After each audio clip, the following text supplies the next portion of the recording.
बोलो सियावर रामचंद्र जी की जय।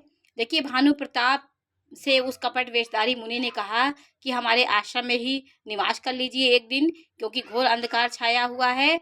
तो जब वहीं पर रुक गए तो उन्होंने राजा भानु प्रताप ने कोमल वाणी से कहा, हे प्रभु, आपको पिता जानकर मैं एक ढिठाई करना चाहता हूँ। हे मुनीश्वर, मुझे अपना पुत्र और सेवक जानकर अपना नाम धाम विस्तार से बताइए। वो मुनि से उनके बारे में पूछने लगे कि आप कौन हैं, आपकी पहचान क्या है, सब चीज़ वो पूछने लगे। तो राजा ने उनको नहीं पहचाना, लेकिन वो उनको पहचानता था। राजा को पहचान गया।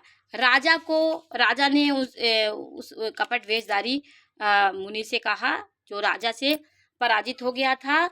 अब वो राजा से दोनों से वार्तालाप हो रही है। वो शुद्ध हृदय था राजा, और वह कपट करने वाला चतुर था। एक तो वह बैरी था, फिर जाति का क्षत्रिय था। वो राजा छल कपट से अपना काम बनाना चाहता था। राजा से वो शत्रु समुझ राज सुख दुखित आराती। वह शत्रु अपने राज सुख को समझ करके, स्मरण करके दुखी था। उसकी छाती कुम्हार के आवे की तरह की थी, भीतर ही भीतर सुलग रही थी। राजा के मन में राजा के सरल वचन कानों से सुनकर उसने वैर को याद कर वह हृदय में हर्षित हुआ कि वो अनभिज्ञ बन करके राजा के साथ था। वो राजा को पहचान रहा था, राजा उसको नहीं पहचान पा रहे थे। तो दोहा नंबर 160 बालकांड में, कपट बोरी बानी मृदुल बोले जुगुति समेत, नाम हमार भिखारी अब निर्धन रहित निकेत।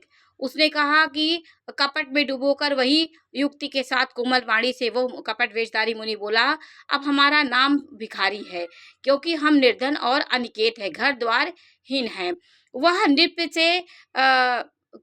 से जे विज्ञान विधाना, तुम सारिखे गलित अभिमाना। उसने कहा, हे राजा, जो आपके सदृश विज्ञान के निधान और सर्वज्ञ अभिमान रहित होते हैं, वे अपने स्वरूप को सदा छिपाए रहते हैं, क्योंकि कुवेश बनाकर रहने में ही सब तरह का कल्याण है। प्रकट संत वेश में मान होने की संभावना है, और मान से पतन की।